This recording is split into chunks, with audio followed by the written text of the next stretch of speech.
Welcome back to the Hobby Chop Podcast, the podcast for the people.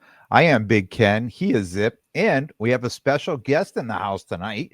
We have Chris McGill from Card Ladder. Fellas, how are we doing tonight? I'm doing well.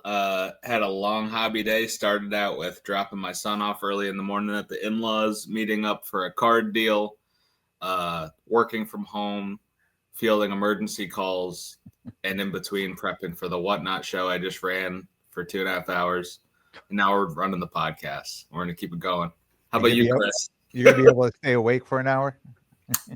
I had my my dinner of champions. I had a big bowl of goldfish, so we're cruising right along. We're all right. We're good. Yeah, I'm doing great, guys. It's been a whirlwind ever since the National, quite honestly. Then I don't know, man. That kind of synced up with the market going crazy and a lot of new people coming into the hobby. And our over at Card Ladder, our bandwidth is fully maxed out. Just replying to customer inquiries, helping people out.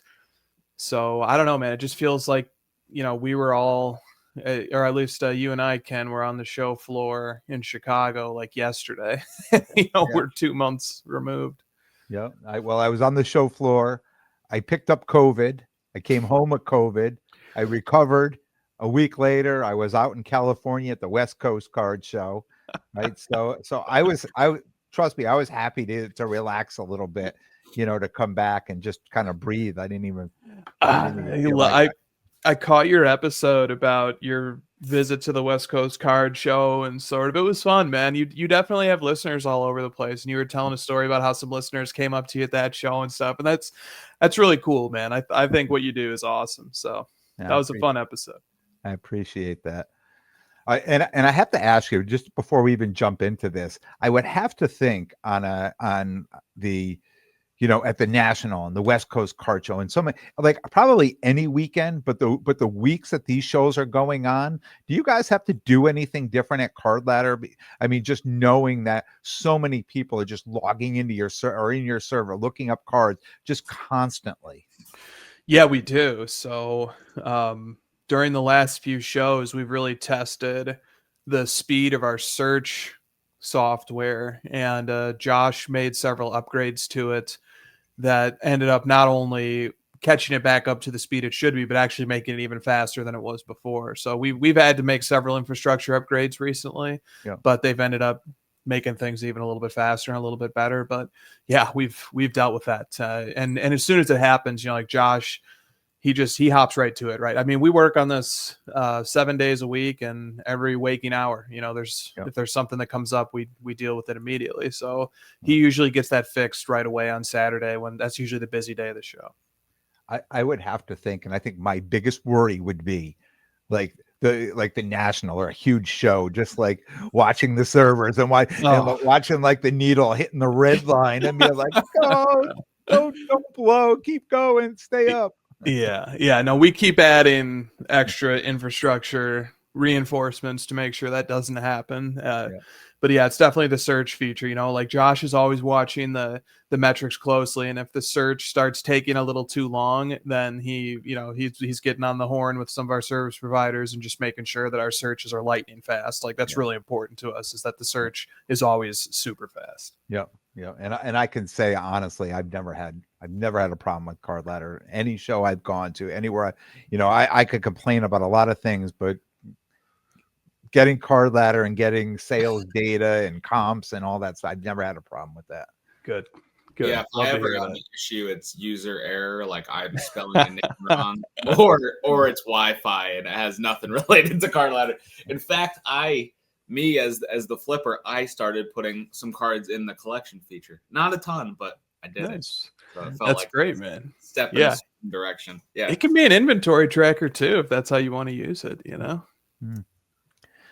Well, we have a great show planned tonight. A lot of basketball talk tonight, and we know that's not my main lane in the hobby. So I hope to be a little educated tonight, as well as a great host. So Zip, go ahead, jump into it.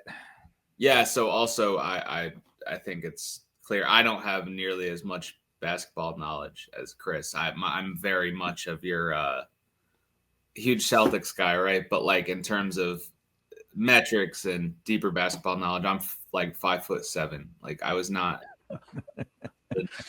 do basketball. Okay, so like I'm a fan, you know.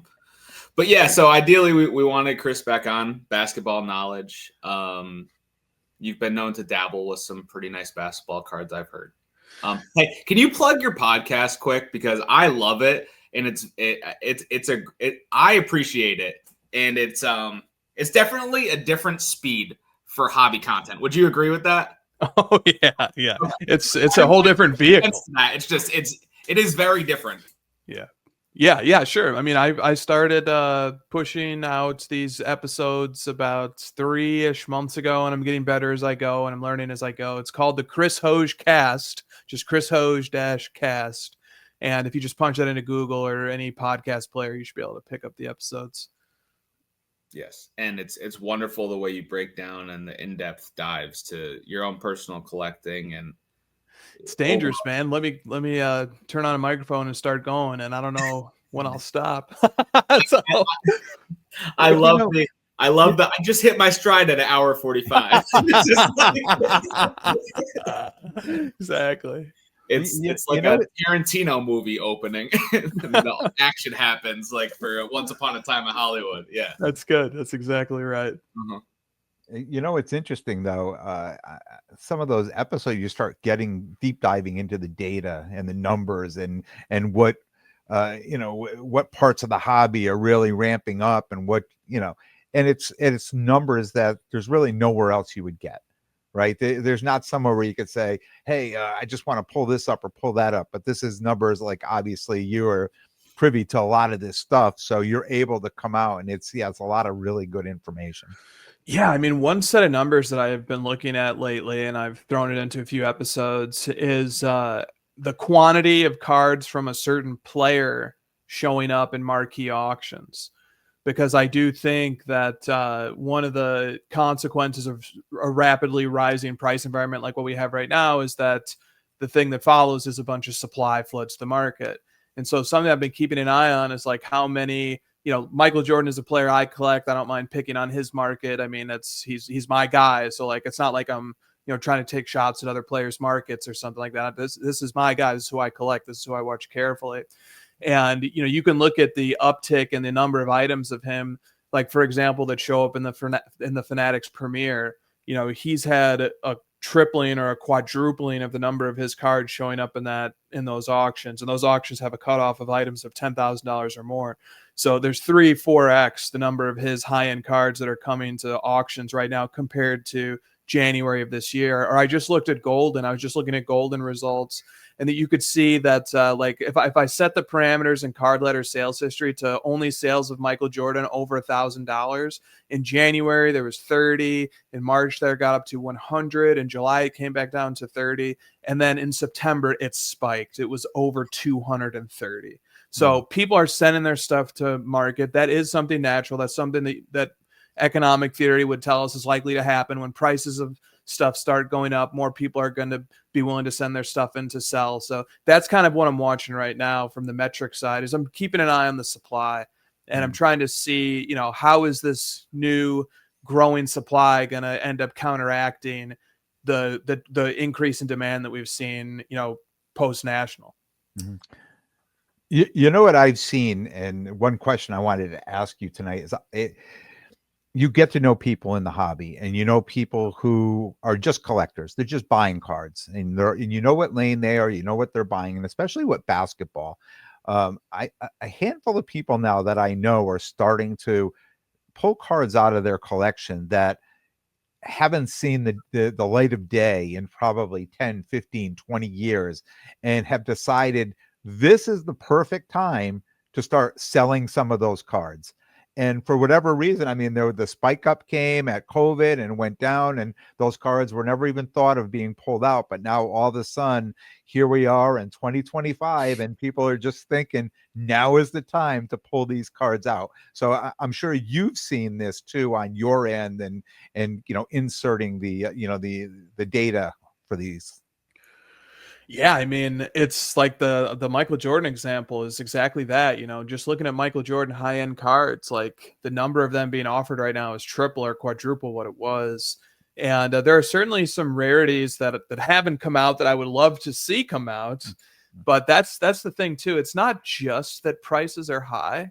It's also that they got high so fast. If the price increase was really gradual, 5%, 10%, even 20% a year, it might not give people the push to sort of bring out cards for sale that they otherwise wouldn't. But when stuff is, going up 2 times, 3 times, 4 times over the course of half a year, then people start looking and they're thinking like, yeah, this card was $5,000 at the beginning of the year and it's 30 now. I'm really tempted to send this into auction. Maybe I can buy it back when things cool off, or if not, I could do a lot of different things with 30 grand. So it's not just the price increase; it's that it's happening so fast that I think causes people to think, should I send some stuff into auction? And I've thought about it too. I've thought about sending some stuff in right now, and or just. I haven't yet, but I've thought about it, especially because we all saw the 2020, 2021, 2022 cycle where everything peaked and got really hot. And then there was 2, 3, 4 years after that of just prices falling month after month after month, dip, dip, dip, dip, dip. And then finally sort of plateauing and bottoming out. And now we're right back up again in a lot of different niches or a lot of different silos of this market. We're higher, or at least as high as we're like Messi, Ronaldo, Jordan, Kobe, like all these guys. These guys are higher in a lot of cases than they were during the pandemic. Yeah. That's interesting because I'm someone who sells a ton via auction, and now I've considered maybe selling because I would usually use PC sports cards on eBay just because I send a lot of integrating to then consign. So if you were to auction off, I guess this is kind of a nuanced question, but if you were to auction off cards, where would you just think you would go to auction them? What platform?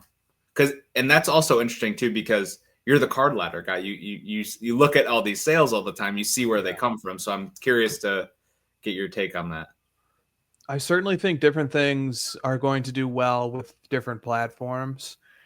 So it would have to be kind of card specific. But if I were looking to sell something really rare or something really unique, I would want to get hooked up with somebody like Nick from Wharf Sports Cards or Adam, the Real 27 guy, and sort of create a package where those guys tell the story of my card.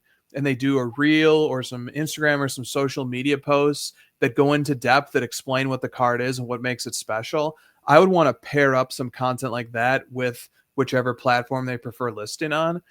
I'm also always going to be a big fan of just the quick list on eBay. Just see what bites come in. Sometimes I'll throw something up on eBay at a price and I won't even get offers at 70% of that price.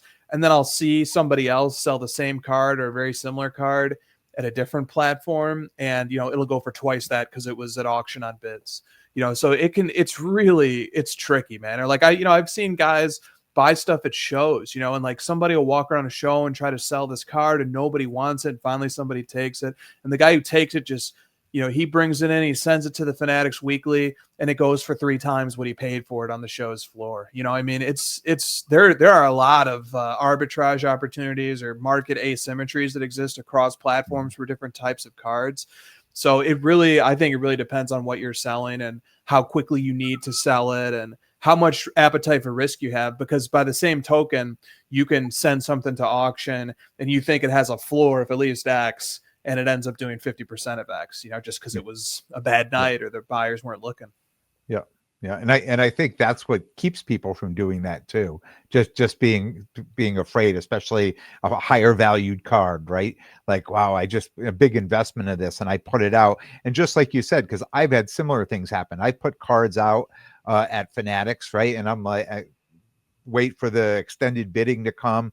No extended bidding, and it sells, and I'm like, oh, I really thought that was going to go more. But this other card over here that I'm like, I don't even know who's going to buy this card. It's over an hour in extended bidding, and I'm like, how is this possibly selling? And then I realized it just takes 2 people Yeah. right? It just takes two people that want that card, and timing is everything. I think in a lot of these, and I think kind of what we were just talking about earlier with people starting to pull a lot of these cards out. I just think timing is everything. If you sell something at the right time, right, that you could really do well on it. I think that's right. Yeah, I guess regardless of platform, at the end of the day, timing is probably the big piece to it.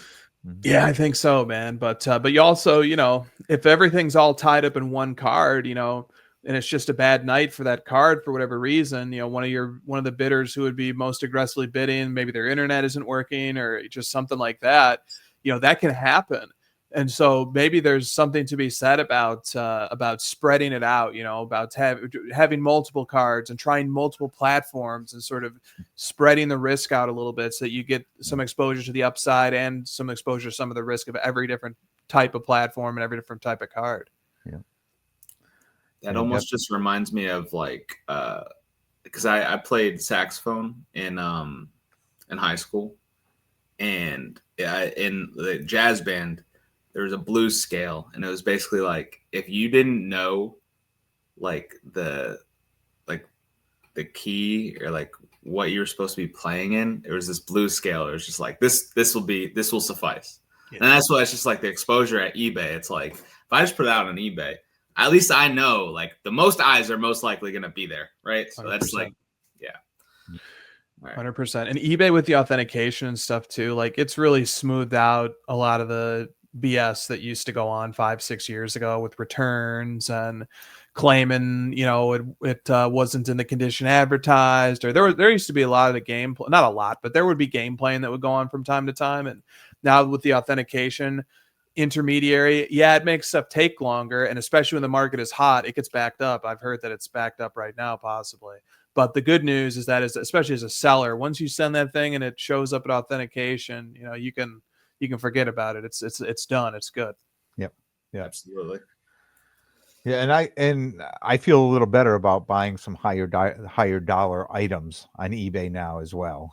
Just some of those games you talk about, but you can get cards. I've heard stories of people buy cards thinking they're legit, putting them in their collection, keeping them there for a year, right? And then deciding, well, now's the time to grade it or whatever, and then send it in and comes back and finds out it wasn't even, wasn't real. It was a fake card. So yeah, I definitely feel much more comfortable now since they authenticate to buy higher dollar cards. Yeah, man. And there's just so many cards on eBay that sometimes some slip through the cracks, and you can stumble into a card that you really like and you think, man, the seller would never take my offer, but you send in your offer and they take it, just because for whatever reason the card didn't get eyes on it at that time, or the seller was looking to move it fast. I mean, I see a lot of deals happen every week on eBay where it's like that card, if somebody had just sent it to auction on eBay rather than buy it now best offer, it would have done better. So there's just, I think there's a lot of opportunity out there right now. Absolutely. It's really interesting about how certain cards sell with whether buy it now or auction. Absolutely. Cause I've had a few instances where like it went well. And then obviously the opposite of it's like, wow, I wish I had this at a best offer rather than run it on auction. Absolutely. Yeah, for sure. All right. You want to jump into our first basketball topic? Yeah, I was just going to say, so we obviously, I'm glad we had that little conversation because we can't have Chris on and not talk about like MJ and kind of that whole market. And so, but now we're going to focus a little bit, current basketball, like what's going on. First question I had for you feels really timely with the basketball news that just came out. And depending on when we have this drop, we're recording this 10-1. Like that top stuff came out today.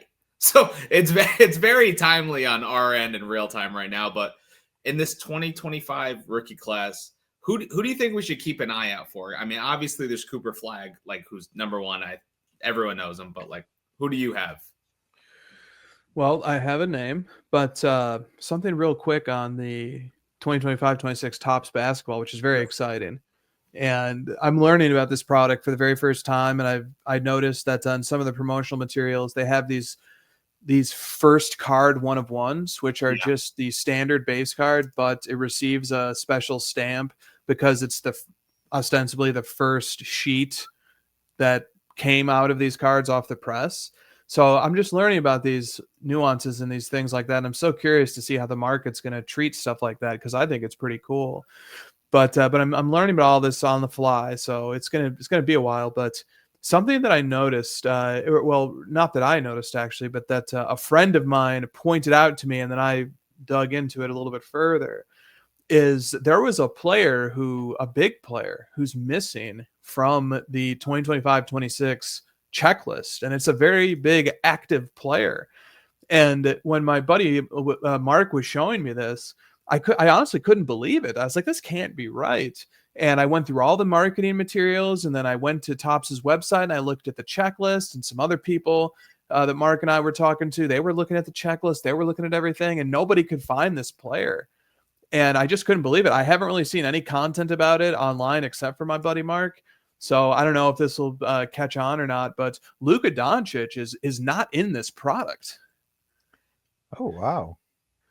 He is not in it. Was he a Panini exclusive? I think he does have a Panini exclusive deal, but I think several other players had some sort of exclusive autograph deal or something too. I don't know. I'm not privy to the licenses and stuff that exists on the player level and these agreements and stuff, but that's a huge absence. I mean, you see the promotional material, and here's Halliburton and Brunson and Jokic and Giannis and Shea and and LeBron, and where's Luka? Like, he's nowhere in any of these photos, and he's not in any of the mock-ups. And you go to the checklist, Control F, he's not anywhere in this product. So that was shocking to see that. So that's just something to keep an eye on, I guess. But in terms of players from this upcoming rookie class, there's a kid who got drafted by Miami in the early 20s and of the first round. And I liked him a lot because I actually had occasion to watch a lot of his college performance because he went to my dad's alma mater. And that is a kid named Yakachunas, who was from University of Illinois. And so he's one of these Eastern European players who's, ball dominant, playmaker, step back, just kind of in the mold of a Luka or something like that. And so he's a guy that I'm keeping an eye on, especially because I like that he went to Miami, because Miami's got, such a tight ship that they run over there, and they expect so much from their athletes, and it's a good developmental program, and there's not big expectations, so he can take some years, I think, to develop there. So he was picked in the 20s in the first round, so this isn't a lottery pick or anything like that, but that's a name that comes to mind that I'm going to be watching that kid. Yeah, that's a deep dive, and I mean, you know better than anyone, or not anyone, but well, you can get drafted in a Taco Bell commercial. And you right. Be a guy, and that was Jokic, right? So who you collect, and Jalen Brunson was a second round pick. Yep. Yeah, there's guys. I mean, look, it's a lot of drafting is done around consensus, and everybody kind of wants to gravitate around what the consensus draft boards say. Nobody wants to go too far afield of anything, and so sometimes there's these players who are really good, but nobody wants to take a gamble, and so they fall and they fall and they fall. So we'll see how he turns out. But also I don't watch much college basketball at all, honestly. So I kind of wait and see. I want to let's get 3-4 months worth of data on some of these guys, and we'll see what's what. Yeah, and it is a pretty crazy jump, the college NBA game.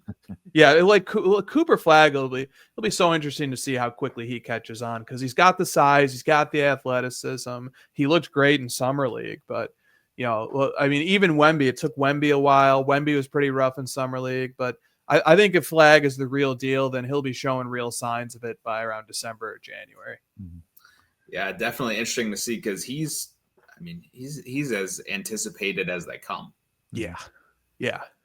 And I would have to imagine with their card market, right? It's going to be through the roof until he proves that he can't do it, right? He doesn't have to go out and prove that he can do it, right? Just prove that you can't do it. So.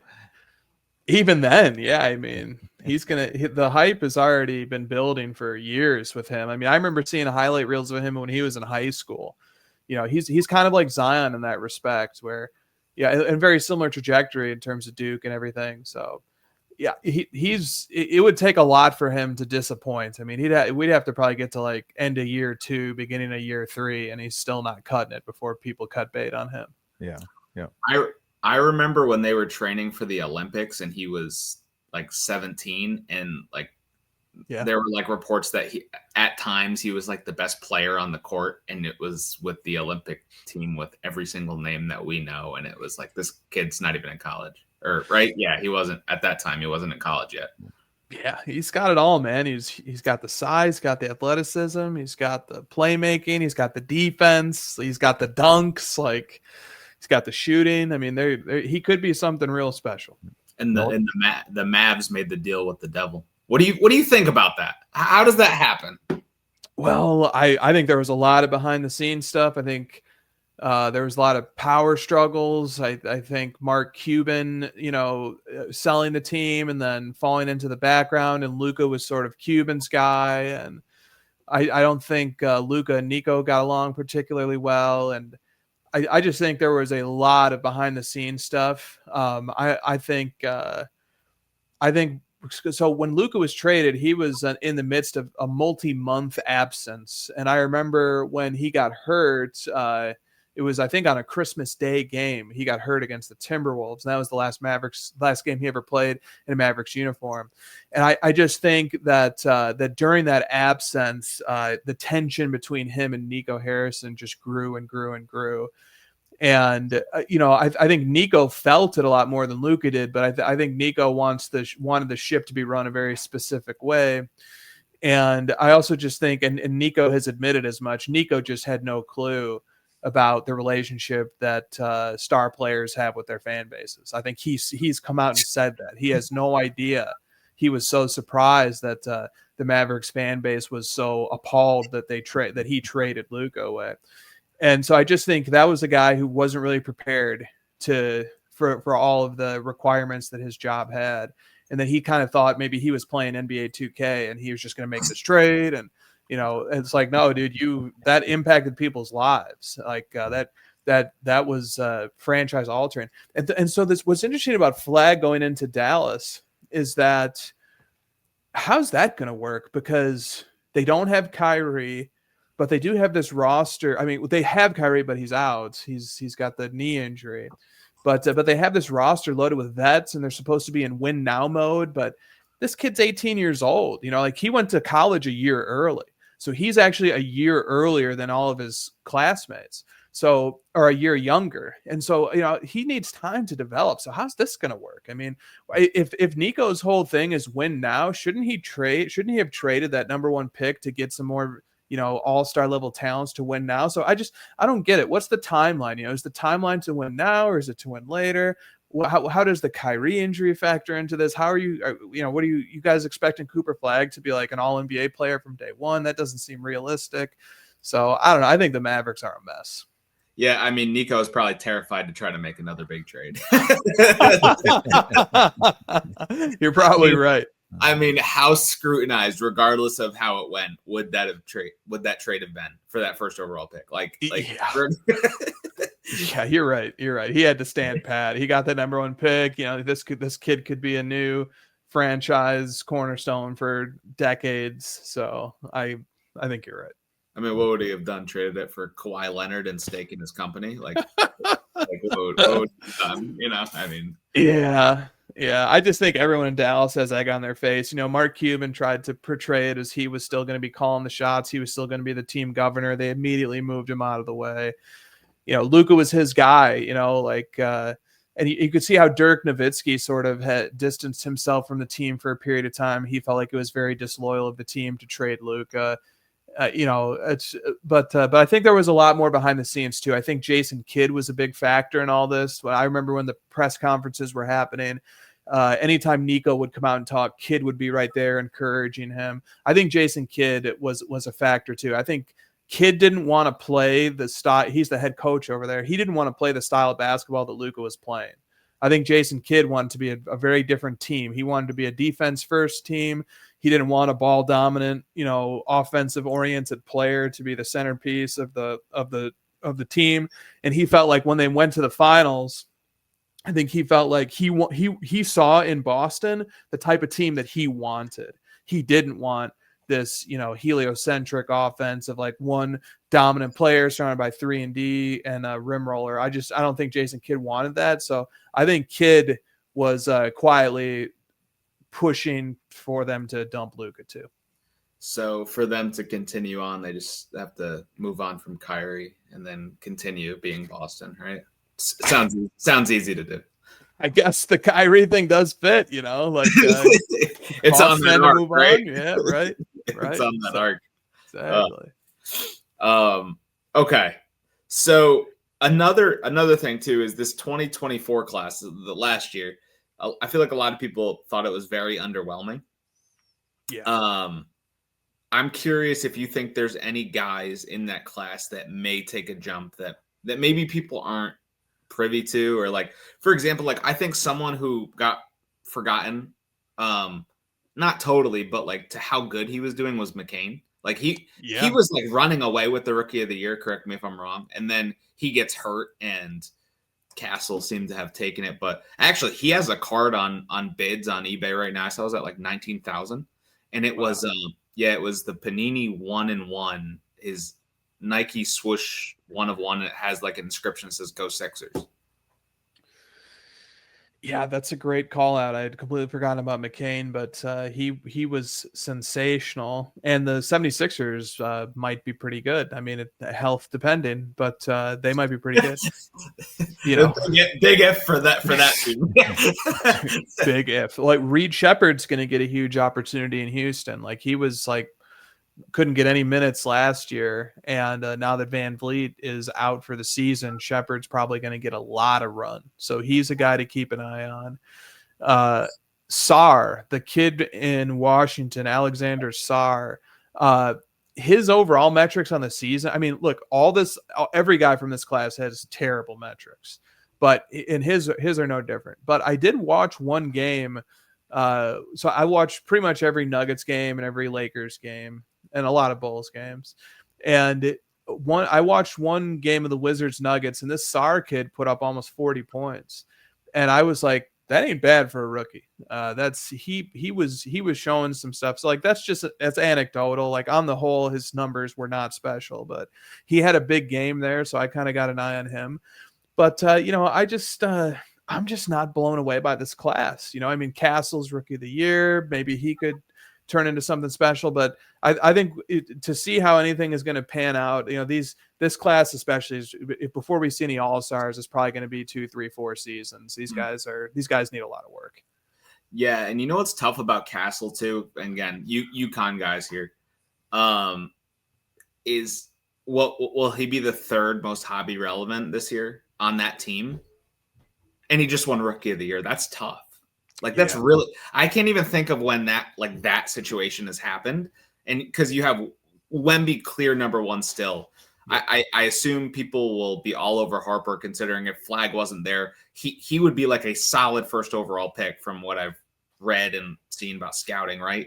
And then you have Castle, who just won Rookie of the Year. It's a very interesting dynamic.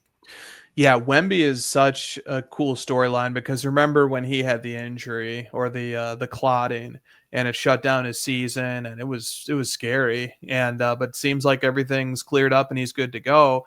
And also apparently he grew a few inches in the off season or something like that. But as if he wasn't already tall enough. But he was already a top 5 caliber player last year. He's probably going to take another step. He's a guy who's knocking at the door of being the best player in the NBA, but now you've got this health thing. So that was a bit of a splash of cold water, but Wemby is somebody who's very interesting. I looked at some of his cards from time to time, but the prices are just so high. That's kind of the problem across the board, is that you really need a lot of conviction, or at least I feel like I don't have sufficient conviction to buy cards of any of these guys because it's so expensive that if I turn out to be wrong, it's going to really bite me in the butt. So I don't really have a lot of conviction for these guys, and the prices are so high. I mean, prices on guys like Amen Thompson, Oscar Thompson has had cards sell in the 40K plus range. Like, I mean, this stuff is just, I don't have the sufficient conviction to place these sized bets on these young guys. Yeah, it's like Amen Thompson's market is like tied to when Bill Simmons talks about him, because if you heard Bill Simmons talk about Thompson, you would be like, this guy everyone's missing the boat here. And like he's fantastic, but correct me if I'm wrong, he can't really shoot a jump shot, right? Yeah, he's got that's right. His shooting is lacking, his ball handling is lacking. Now those are things that can develop, right? Like Sure. He has a lot of other things. He's very athletic, solid defender, has ended up taking big steps last year on both sides of the ball. There was a few games during that round 1 series versus the Warriors where he was just phenomenal. So who knows like where that can go, but this kid he's not he hasn't. Let's see him make an all-star team. That's kind of where I'm at. Yeah, absolutely. And okay, that's cool, because when I think about that class, I thought of Sar, and then someone who I think I had messaged you a while ago when I basically you introduced me to box plus minus BPM, right? yeah. And I was looking up the rookies, and like you said, they're mostly bad, but like, what's the best of the bad? And the way you explained it, it makes sense that the rookies would be not great. But I remember, I remember Bub Carrington was someone who looked halfway decent and was like just a weird name and not the number 1 rookie on his team card wise, right? It's Sar. Sure. But I just remember thinking about that name as someone to like, you could take a flyer on. Absolutely. Yeah. I mean, look, here's some of the guys who have high BPMs from last season who, might not be the names that you think. So Şengün, he was 14th, highest of any Rockets player. He doesn't really seem that way, but he was awesome in Eurobasket this summer. He was just absolutely awesome. Amen Thompson had a very high box plus minus too. He was right behind Şengün and a couple of these guys. Jalen Williams of the OKC Thunder. So, you mentioned Simmons. On Simmons' most recent podcast, he was discussing, or he made a passing mention to the fact that that it has been reported that Jalen Williams was injured for the final 4 months of the season last year. And even with that injury, he was quite good. I think he had a 40-point game in the finals. So Jalen Williams is somebody really interesting to watch. He was only in his age 23 season last year. What type of steps will he be taking going into this season? Cade Cunningham is a guy who's up there. For Boston guys, I mean, this season is going to not be like previous ones because you're missing guys and you've lost guys and you're in this intermediate phase before Tatum comes back. But Peyton Pritchard had a really solid box plus minus last year. So, I mean, there's just like somebody like, your Jalen Brunson. Last time on the show, I shouted this guy out. He's still high on the list. Santi Aldama, he's still up there.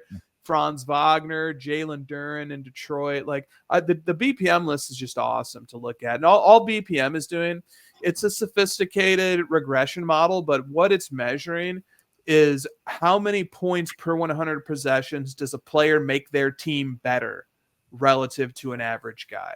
So like a guy like Santi Aldama, he's got a BPM of plus 2.2. What that's saying is that if you had an average guy in Santi Aldama's place, the Grizzlies would be 2.2 points worse per 100 possessions. There's basically 100 possessions in a game. So the Grizzlies would be 2.2 points worse per game, according to the BPM metric, if they had an average player in there instead of Santi Aldama.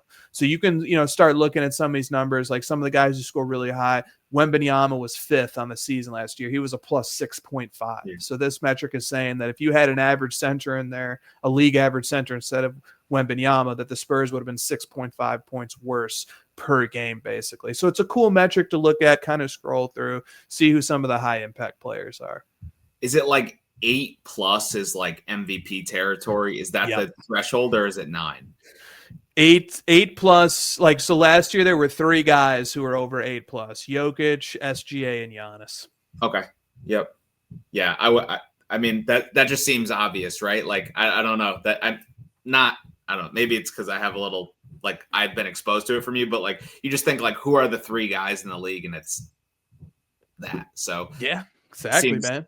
Seems like it's measuring what it's supposed to be measuring. So Yeah. that's, Now, one team that I like too, which like this team, everybody forgot about him because they had an unceremonious exit from the playoffs, and everybody on the team is old, so it's not a sexy up and coming team. But the Golden State Warriors, I love Jimmy Butler. I'm looking at this BPM list. Jimmy Butler's in the top 10 at BPM every single year. Steph Curry's up there flirting with the top 5. He's 6th. Curry, Butler, Draymond. They just re-signed Kuminga. I don't love Kuminga, but Pajemski's a guy who's up and coming. Kerr's a great coach. There's not going to be a lot of fanfare and excitement about the Warriors, but man, I think they're good this year. I really like their roster. Here's a question though: do you like Kuminga for $24 million a year? That's not at all. Not really? At all. No. Oh, I think that's a decent contract considering what he could bring you. Yeah, I mean, his upside is high, but I don't like it for the Warriors. I think 24. I love the Al Horford signing. I think Al Horford's a guy who can help them win a championship. Heartbreak, but yeah. Yeah. For you guys, you guys lost Fournette, you lost Horford, you lost Holiday. Like you guys shed a lot of contracts. Yep. Yeah. Any other downers do you want to mention? One thing that's going to be fun, dude, is like if Peyton Pritchard is in the starting lineup and he gets to chuck, he might. I mean, he's had 100-point games in some of those pro-ams. I'd love to see him, go off for like a 50-point game. There's some fun stuff could happen for some of those guys in the Celtics this year. Also, he's going to be even more free reign than he was with those long shots, because didn't they just do a stat update on the? They did, yeah. The field goals. That's right. Heaves at the end of quarters now count against team stats. They don't count against individual stats. There's no penalty for taking a heave to an individual stat. And Pritchard just probably shoots from a half decent percentage anyway. It's unbelievable. It's ridiculous. Ken, I don't know if you know this. Peyton Pritchard's like the undisputed, like best, like long shot guy in the league. He's like a Harlem Globetrotter out there. It's unbelievable. But okay. Take all that out from the last 2 years. I think you kind of hit it on some undervalued guys heading into this year. At least you did it more from a basketball standpoint, which I appreciate. How about card-wise?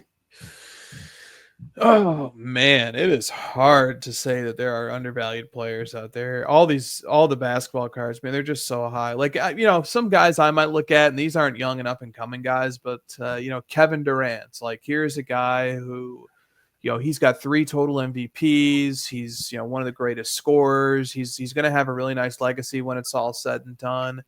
How are his cards priced appropriately? Guys who are at the like all-time greats who are sort of at the tail end. They always get real cheap during that period of time. Russell Westbrook is another guy. He's not on Kevin Durant's level, but he's an all-time great. James Harden. Some of these guys, MVP winners. I look at some of them, but it's tough, man. Like across the board, prices on these guys, like even Şengün, as I was thinking about this episode, he was a guy who I was maybe going to come on and say he might be, if he like kind of takes a step and he becomes the clear best player on the Rockets, but he's got cards to sell for 20, 30, 40, 50,000. Like his Prism Golds are, like a PSA 10 of his Prism Gold is probably 15, 20 grand or more. He just had an NTRPA PSA 10 out of 99 sell for 21,000 the other day. Like these guys are so expensive. Like it's tough. Like the guys who I'm really partial towards, like Jimmy Butler's a guy who I think I've always loved rooting for him. His cards are still expensive, but they're cheap compared to some of these other guys who probably won't have the careers that he's had. But I don't know. What do you say, man? Do you see any opportunities in here? So I don't know how this market can necessarily recover from injury, but like someone with a ton of talent who seems to be a little bit forgotten about to me is Brandon Miller. Okay.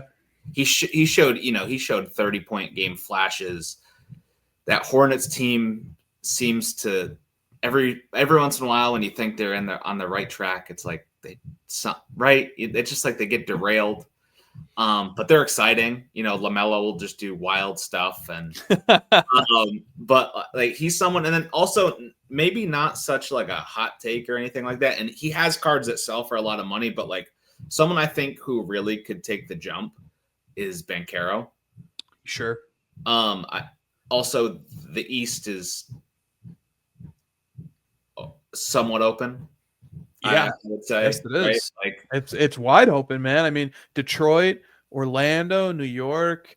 I think Milwaukee's got a puncher's chance just because they've got Giannis and they've got a halfway decent team built around him. Not ideal, but there's some teams, and look, the East is wide open, man. You know what's funny, Chris, is, and I do this too. I would go through and say those names, but like Cleveland, right? Oh, I completely forgot about them. Though, right? Like you just immediately you think of those teams, you forget Cleveland, and you do, man. They are awesome. I mean, Donovan Mitchell's awesome. Evan Mobley is fantastic. Like Jared Allen is just a high impact winning player. Great coach. Garland. Garland? I mean, and they got hit by the injury bug last year, and they just ran into a scorching hot Pacers team. But they won like 60, 62 games last year. I mean, they're for real. Yep. Yeah, they are. Cleveland is absolutely a juggernaut. But you do have to kind of. The only thing about Cleveland is like we still need to see them win a couple of playoff rounds. So I think Indiana kind of should, because Indiana was a 50-win team. I think Indiana kind of showed that anybody can make waves in the East. I also think too with Indiana is Halliburton was. I mean, they had guys all over, but Halliburton just seemed to like take some sort of ascension that most people didn't see possible. He's awesome. Halliburton is a high impact player. On Box Plus Minus, it's Steph Curry in 6th, Halliburton in 7th. Yes. He is a high impact player, and it was that way for Team USA too when they were playing in the FIBA tournaments. He was a high impact player in those settings too. He's just a winning player. It's not always obvious.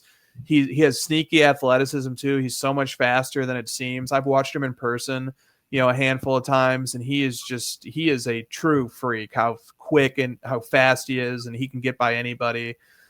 He's a special player. Absolutely. All right, cool. So I think we hit on some guys for market. Now I kind of want to talk a little bit more about Topps, and obviously it sounds like you're learning the set like we all kind of are. I guess with that being said, what do you think you'll be focusing on with this new like Topps takeover? Are there certain sets, parallels, or players? And I'll quickly just like put in there something that I am kind of interested in is what their like ultra high end sets for basketball end up looking like. Because I think we have a general idea, and we've seen it before, of Topps having like a high end flagship of Topps Chrome Stadium Club, which I love Stadium Club. But I'm very curious to see what that ultra, like what is the NT Flawless? What does that look like now? Great questions. It's probably going to take a few years for that to get sorted out. And it'll be tough. There'll be a lot of noise too, because the people marketing the products, breakers especially, they're going to be hyping up everything, man. It's just going to be like, this is the best product, and then no, actually this is the best product. No, actually this next one is the real best product. And it's we're not going to get any help. So we're going to have to the collecting community, the market is going to have to figure out for itself where things rank, and it's going to take time. And honestly, the transfer of the license that took place today officially, and sort of the news about Topps, it was all pretty quiet. It was pretty subtle. Like there wasn't a ton of fanfare, and I wonder if that's partially related to the ongoing litigation, that everything's going to be a little bit muted until it gets decided whether this whole antitrust lawsuit that Panini has ongoing against Fanatics. So I wonder if it's going to be like that for a while. But the stuff that I'm going to be looking at is I'm a big fan of 1-of-1s. So like I called out that first card 1-of-1 that Topps does, which I think is pretty interesting. I'm just going to be keeping an eye on that. And I don't have to worry about collecting any Luka cards right now because he doesn't have any with him. So I'll be looking at Jokic, and I'll be keeping an eye, man. I'll be keeping an eye on how the market for this stuff goes. But there really aren't any prospects that I'm really excited about, and because there's going to be a lot of market chaos at first. I think I'll probably be okay just kind of sitting back and letting things unfold and see how these products land.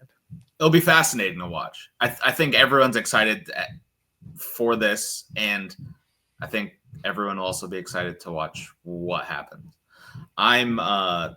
Do you think there's going to be a lot of first to market stuff?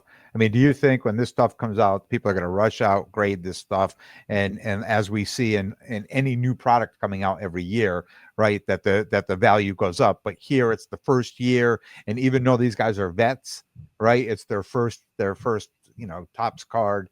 Do you think that that this is going to be like a crazy market that is just going to ramp way up and then start to drop once the cards start hitting the market? Because I'm sure they're still purchasing that many, or not purchasing, but they're printing that many cards, so it's not like they're going to be rare and scarce by any means. 100%, Ken. I actually think that the historical significance of these sets for a number of players is going to be big. So guys like LeBron, Curry, those guys actually already have Topps and Topps Chrome issues from the decade of the 2000s. But for everybody else, for your Jokic's, your Gilgeous-Alexanders, Giannis, Luka, Wemby, that whole cohort, Tatum, all these guys. I was waiting for that one, but I didn't. Homer. I know. I was waiting for it. All these guys, these are going to be special cards from, especially like Topps flagship, but not just Topps flagship. It's actually going to be. It's going to be a lot. It's going to be a lot for the market to internalize that. Like for me as a Jokic collector, I mean, we're going to get his first Topps Chrome, his first Topps, his first Bowman Chrome, his first Super Fractor, all that stuff. We're going to get all those firsts are going to be coming in over the next few months. So it's going to be a lot to keep up with, honestly, because it's for all these guys. It's all going to be their firsts. And you can bet that the smarter marketers out there, they're going to be calling attention to that. And then, like Ken said, when these cards do come to market and they get graded, then they eventually, start showing up in the Fanatics premieres and the Golden Elites, that these guys are the storytellers in the marketing departments over there. They're going to be putting a spotlight on that too. It's going to be a big deal. Here's a quick fun question then. What do you and let's just go. What do you think the first base Topps Chrome PSA 10 of LeBron James sells for? Like, who already has them, but just the first one? Ooh, that's a fun question, man. I don't know. Because we're in a hot market right now, and we're in a market that's thirsty to latch on to trends and, ladder up quickly. So look, man, this might sound a little crazy, but I'd say I'd put the over under at $1,000. Wow, I know that's higher than I would have thought. Yeah, I would have assumed 500, but with the craziness, like if I saw it, I wouldn't bat an eye, right? Like, so yeah, we can only imagine what that pop count's going to look like. Oh yeah, oh my God. A year from now. A year from now, it's pop 2000. Yeah, that's what's always important too. It's when it's a pop 1, but we see this every time without fail. There's only pop 30, and then now it's pop 3000. Yeah, unless it's that Lucy with the football. Yeah, exactly. So last little bit before we'll wrap up and maybe do a game or two. Sure. Any basketball bold predictions on the season? It doesn't have to be. It could be card wise. It could be just basketball wise. Either one. Yeah, watch out for the Warriors. I'll make this a bold prediction so that it's spicy, and number 1 seed in the West, Warriors. That is spicy. You heard it here first. Now what? They're going to be the 7th seed. Somebody's going to send me this in 6 months. Somebody's about to say, "Now I'm going to take my betting advice from." No, don't bet on that. I purposely made that spicy just to say something exciting. I wouldn't bet on that. Come on, people are already on FanDuel. I hope they don't mind losing their money. You know what? I don't hate that. And also, it's just the championship pedigree. It's not a terrible take to have. It has some sort of there's a reality where that could happen. Absolutely. Yeah, the only problem is, if Butler only plays like 60 games and Curry only plays 60 games, then they could be really good when those guys play, but then they end up tanking a bunch of games just for rest. Sure. Yeah, and do you think for guys like in this, the twilight, the ending of their career, it's like, who cares about seeding? It's like we're just in the playoffs, then that's when it ramps up, right? Yeah, I think so. But there's the other side of that coin is that when you do get to the playoffs, you do wish you had that home court so that Absolutely. You could close out those series quickly, because one thing that the Warriors ran into, so Curry ended up getting hurt in game 1 of the second round. Would he still have gotten hurt if the first round didn't go all 7 games? You think about that. And they were the road team in that series. So the higher seed you get home court, and you get to play worse teams early on. You can close up your series faster. You can be better rested. So it's a balancing act between resting during the season, but also making sure you get a high enough seed that you can get some earlier teams that are easier in the playoffs, and then you can rest in between rounds. Fair enough. I like that take. Honestly, it's spicy, but I like it. Also, I just going back just slightly. You mentioned Bowman Chrome. Do they all have firsts? Is that like, what do you think? You can technically, yeah, right? You can probably expect that, yeah. If there's a gimmick to be had, it will be had. They're going to get firsts, yeah. Well, that's like Shoeless Joe Jackson had a first Bowman. Exactly. Look, if a guy from 100 years ago can have a first, these guys from 10 years ago are getting first, too. Yeah. And it is gimmicky. It's all that. But if you think of like the longevity and they want to do that, you kind of have to do it. Sure. Right? Like, it's not a lie. It's not. It's a fact. These are the first Bowman. Yeah, absolutely. So, okay. When you said that, I just thought of that a little bit. So, game wise, Chris, do you have something or no game? I didn't bring a game. No worries. I have a surprise game because if you ever tune in to any of the episodes, you may know that we like college basketball. We like women's college basketball, but we love Bowman Chrome U basketball, both of them. So I'm going to ask you some questions about college basketball cards.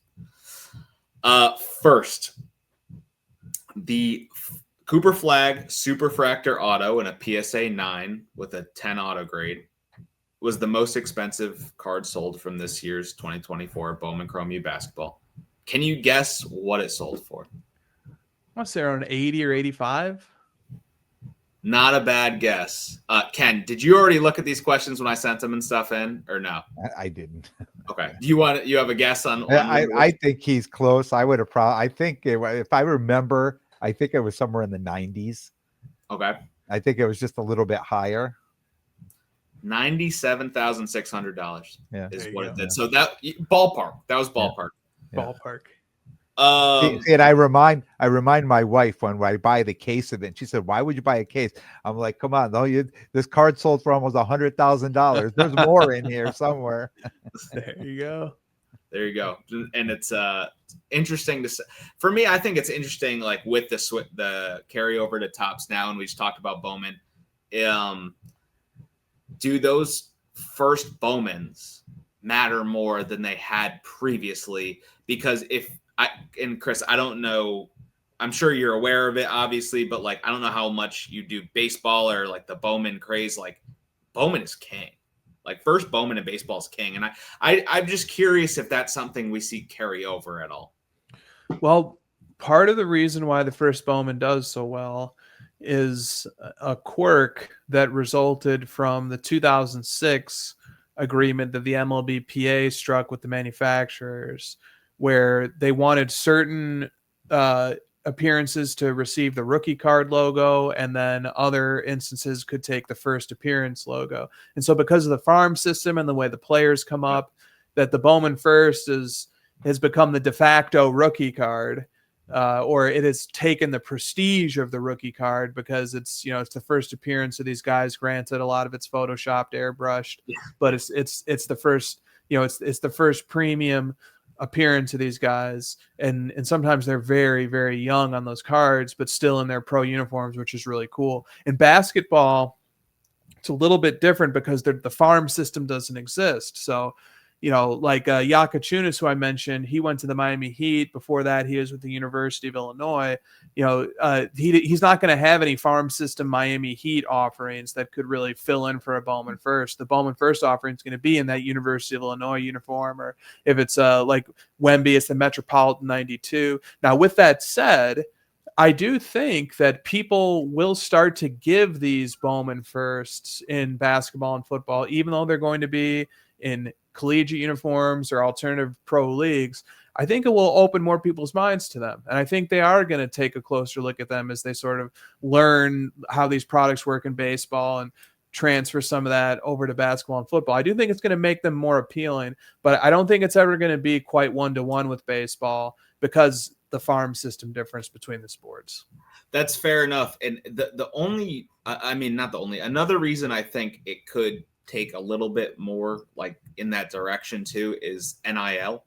And like if you just think about it too, is like especially in college football too, like that's a beast, right? Like NCAA football is second to the NFL for any sport, right? Like, so how many more people you think watched Archie Manning play than whoever your favorite Bowman Bowman baseball prospect plays out in the middle of nowhere behind like a farm? Like, that's very true, man. Some of these NFL guys too, their college legacies like really carry over and shape their NFL legacies. I think Joe Burrow is a great example of that, where he had that iconic cigar smoking photograph after winning the national championship and all the stats that he put up in his final year. I definitely think that there's a really strong connection to collegiate sports that people will be open-minded to. Like, I definitely think the Bowman First angle is really interesting. I think it's going to open up the opportunity to collect pre-pro debut cards in a way that people's minds might not have been able to open up to it otherwise. The Bowman First is going to open that up. Yeah, cool. I think about it as I'm driving all over the place all the time, and I think I'm just going crazy. So it's nice to hear some sort of idea of it as well. Sure. Second question here. What player from 2024 Bowman Chrome U, whether that be Sapphire, Bowman's Best, or the flagship Bowman Chrome U, had the highest selling card? And then bonus if you could guess what it sold for. Which player? Yeah, besides Cooper Flag. Sorry. Oh, Other than man. Cooper Flag. Dylan Harper. How about Dylan Harper? I have no idea. Yes. Ken, what do you think? Yeah, I probably would have said that too. I think it's male. I don't think it's female. Then you'd both be wrong. It is, and this is a solo. Is it Watkins? It is Juju, yes. Okay. For 1/1 Pad Paradasha auto from Sapphire, PSA 10 did 11,700, and that's not a first. That is not a first. I must have missed the question. I thought we were talking about a card that sold higher than what Cooper Flag sold. Oh, no. The highest selling card other than Cooper Flag. Okay. Because Cooper Flag has a laundry list of the yeah. tops. Okay. All right. I misunderstood the question. I'm sorry. Yeah. So that was that, and it's not a first, as you know. Her first is Caitlin Clark's 2022 year in the Gym Pennies. Yeah, the no logo Gym Pennies. That's cool. It's a big sale. Absolutely, and it not being a first, I almost think that those cards are more desirable because she's in a licensed uniform, and it's USC. It's a pretty strong. Chris, what do you think about that? I've been big on Juju since the beginning. So I have almost all her 2022 cards, which are not in a USC jersey, right? And then they come out with this year 2024-25, and now those are she's still the highest selling female in that product. And are we going to go back, go back in a few years from now, go back and say, hey, this, like Caitlin Clark, this first year, this 2022 first Bowman is definitely more valuable than this 2024-25 stuff that is not first Bowman? Am I right thinking of that? It's a great question. Clark in her first Bowman, she's in her Iowa stuff though, right? She is. Yep. So I think that's going to make it a little muddier. That's going to muddy the waters a little bit more. So what does Watkins actually look like in her 2022? Is it just airbrushed? Is it just a blank? It's white. It looks like it was, like he said, it like those pennies, that you threw over it. And does she have on the back side of the card, does it have like her first year USC stats, or what stats are on the back? You guys can talk for a minute. I'm just going to grab one and I'll tell perfect. I you know what, the picture reminds me of, like, do you remember that commercial when it's like, I touched it, coach, it went out? And that's what the image reminds me of, that kid of like, but coach, I touched it. And it's like, if you ever played sports, you would not be fessing up till you touched it in the championship game, the ball. That's what I think of for that Juju image. It's just like a blank Jim Penny. I would have, because I think that was our freshman year. And what's kind of crazy to think about that too is, like, that set is Juju, it's her first, Caitlin Clark's first, and then Wemby's first. What about Paige Beckers? Is she in there too? Oh, Paige is actually 2023 is her first. Yeah. She's special. She's really, really good. Absolutely. She is really, really good. So let's see. I'm very curious to see what the back says here, because I think that actually is going to end up mattering. Just shows her high school, point guard, high school, Sierra Canyon. Okay. Resume, skills, and up close. No USC stuff. No USC stuff. Okay, so this is like these are USC rookie cards in a sense. Yeah. And so, I think the factors in one column suggesting these are going to be really strong and have a strong legacy is that it's the Caitlin first year. I'm guessing that these say Bowman first for Juju too, right? Like these are officially stamped Bowman first. So those are two really strong factors. And the thing that's going to dilute things a little bit is just that, but somebody else can come along and say, well, I do have her first USC uniform. And then somebody else is going to be able to come along and say, well, I have her first, whichever team she ends up playing for in the There's also the McDonald's All-American cards as well. Yep. You got options. But so given the menu of options, I actually do like the one that has the Bowman first stamp on it. I think that carries a lot of weight. Mm-hmm. Good. Absolutely. Thank you. I feel like all these people that came to the party late, and buying up the new stuff. Yep. It happens. And a lot of it just happens because, they see some streams where these new product is being opened and there's a lot of energy around it, or they just don't really know the full menu of cards that are available. That's a lot of the times it's just as simple as that. Yep. Good. Thank you. And Juju, that's an easy name to remember. It's a fun name to say. And isn't she? She's cousins with Jaden Daniels. Yeah, Jaden Daniels. No, I think she was going to date him, right? Wasn't that the? Wasn't it Jaden Daniels at the national March Madness last year? Remember, her mom was right there. I'm pretty sure his mom was right there. I'm pretty sure their moms are siblings, but I do remember that video getting backlash for that reason. But, yeah. All right, we got three more questions here. We got our home girl from UConn, Sarah Strong. She may be the best women's prospect in the product. It's her first. Won the championship this year. had the best stats in the Final Four and the championship game as a freshman. Her Superfractor 1/1 non-auto is her highest selling card that I could find on Card Ladder. What do you think that did with the other data points you have kind of to base that off of?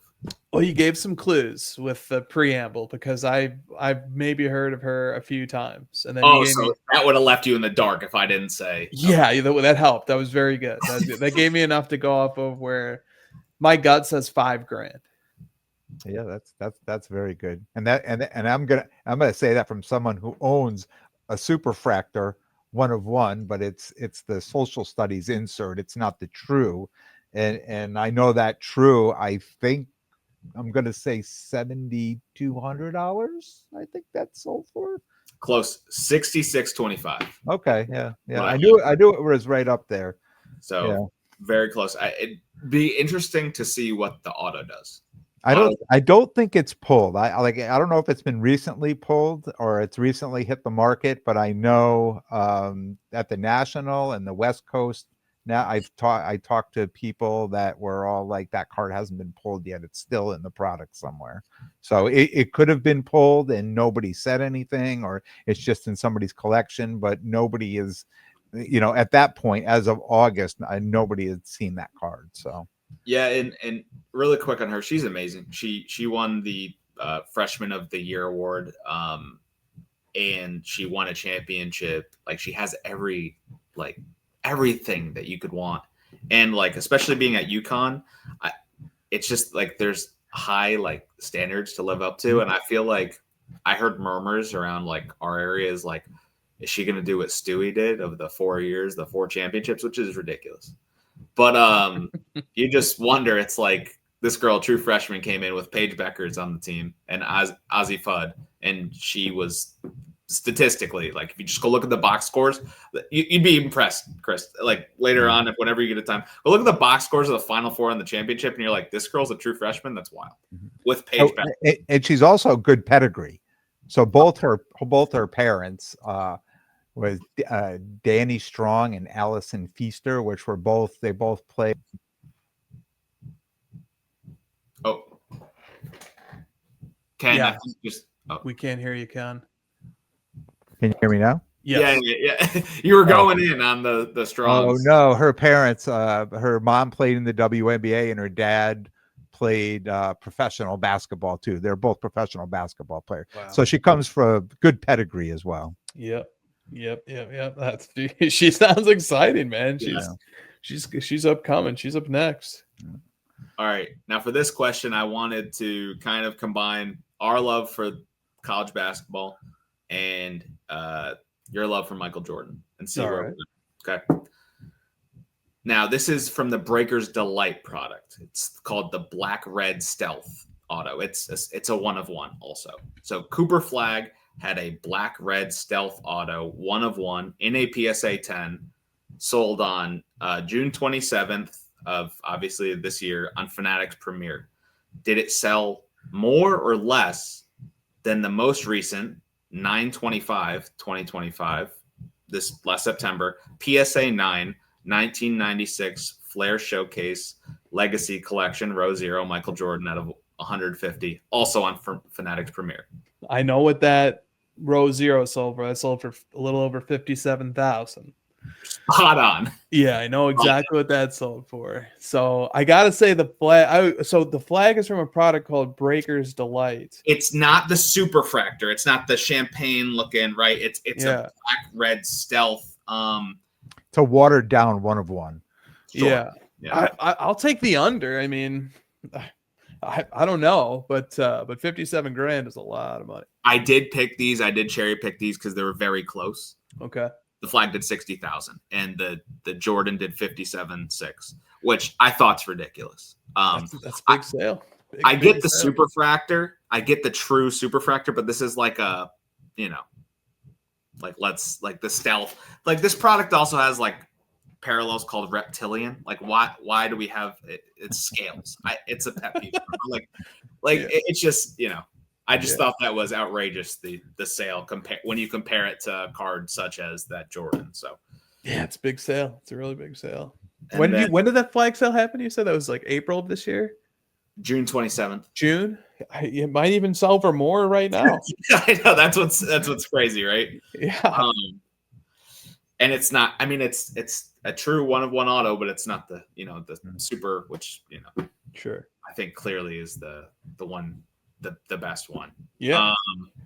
With the Bowman Chrome, the basketball stuff, especially with Cooper Flag getting so much, we're talking about his value, 60,000 for a watered down 101, and you just talked about one that was like 97,000, right?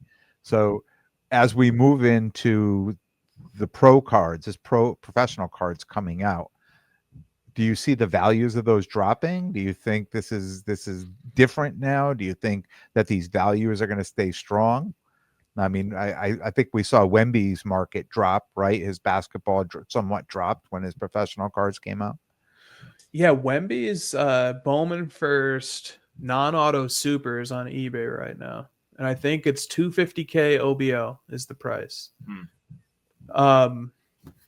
Yeah, I think those cards do lose a little bit of cachet when the pro rookie stuff comes out, especially when they start so high, like Flag having cards flirting with six figures that are pre-pro is really high. It's you just wonder how much higher could these get, but there is something interesting about the continuity now of it all happening under the Topps and the Bowman brands. And, if I were the owner of, like, let's say Flag's Bowman First Super that shows him in a Duke uniform or whatever, if I had that card, I'd be shouting it from the mountaintops that I've got his first Bowman. Yeah. I've got it, and yeah, you guys have his first pro Bowman, but I've got his first Bowman. Yeah. And I think that's a pretty cool, factoid that nobody else can say. So I don't know, there people have I remember Zion, but see, the whole Zion story gets complicated by the fact that Zion's early career has been plagued with injuries and with scandals. But I remember there was a time when his collegiate stuff was selling really strong too, but it's like all his stuff has cooled way off since then. So, would it surprise me if eventually, maybe it was Flag, maybe it was somebody else, if eventually their pre-pro stuff ends up doing really well? No, it wouldn't surprise me at all. Those are the first cards. Yeah. Here's an interesting hypothetical, considering you have gone so in depth on the Michael Jordan one of ones. What if he had his first Bowman Superfractor auto from North Carolina? Where would that rank in the hierarchy? Be a huge card, right? Huge card. That'd be a seven-figure card easily. It's just something it's totally like a lot of differences and a whole gap of collecting where there weren't one of ones. I get that, but it's a interesting thought to have on it. Man, that'd be a big card, man. Yeah, absolutely. It'd just be so cool too. Especially with his North Carolina career. It'd just be awesome. Oh yeah. And then the last question in Hobby Chop fashion is of Caitlin Clark. And as we talked about all these, we usually open with Caitlin. Yeah, let's almost every episode. I was checking out one of you guys' more recent episodes. You're like, we're not going to talk about Caitlin to start the show. All right, everybody relax. And so as we've talked about all these high-end sales and that, I wanted to really switch it up on you. What is the PSA 10 population of the 2022 Bowman Chrome U Caitlin Clark first Bowman? Just her base. Oh man, what a good question. 500 wouldn't surprise me. 5,000 wouldn't surprise me. I have no idea. I really don't know. So I'll just split the difference and say, let's call it 2250. So I'm going to start off by saying I know it's hard. It was hard to pull those cards out of that product. Right. So she was like, it wasn't as, if they knew how popular she was going to be, they would have loaded up. Same with the Juju Watkins cards in that product too. Take it from a guy who's ripped so many hobby boxes and had barely gotten a base card out of there. Right. So yeah, I know it was hard to get. And I own one of those cards in a P. I own a couple of those cards in a PSA 10. And I would probably be, I think, what did you say, 2,200? I would probably be a little more, maybe like 3,500, 3,300, somewhere around there. This is why Ken's the expert here. It's 36.93. That's pretty. That's pretty good. That's awesome. And the 193 were difference from your guests. You probably submitted and have them. So. Yeah. Well, you know what? I remember and I'll tell you why I remember that. I remember I bought one at the Stanford show, and I remember thinking to myself, when somebody showed up with that, I remember thinking like, oh, I should just buy this. And I said, I wonder what the pop count is on that. And I realized that it's low. Like, to me, that's pretty low. That's a low pop count on a card. Maybe not a college card, but for her card, I just thought that was, I think 3,000 in that area. I think that's low for those cards. And I remember those hobby boxes, even today, I still think they're $400 because they have Wemby in them. And you go and you rip a $400 box and you didn't even get, one women's card in the box. I was like, this is killing me. Well, that's the real question. Are people opening that box for Caitlin or Wemby? I bet it's pretty split. Yeah, I think it was. I think the price is there for Wemby. Now, absolutely Wemby. Yeah, but now I think it's probably split half and half, because I think people see that Caitlin's first Bowman cards they still hold value. Yeah, and I'm sure there's still a bunch of autos and really great cards that are still yet to have been pulled out of that product. Absolutely. Yeah, her first Bowman stuff is held up really nicely price-wise, the parallels as well, in addition to the base. And that's another thing, too, when we talk about this college basketball, too, is like I feel the women's college stuff will hold up so much better because, like, I feel like the women's college game is just I'd rather watch that than the WNBA, probably. Yeah, and I think that it's a different collector, too. Yeah. Who's buying these cards is not your typical collector, just somebody who's not a typical flipper. It's people who are buying these cards because they really want them, they want to hold on to them, and they want to see where their player goes. Yeah. Well, this was fun. Thank you, Chris, for coming on. Tell everybody where they, if they want to reach out to you, where they can find you, and where they can listen to Hogecast. Well, I always appreciate coming on. It was a great time as usual. I appreciate you guys having me as a guest. And to contact me or check out some of my content, just Instagram is a great way to reach me, Chris_HOJ.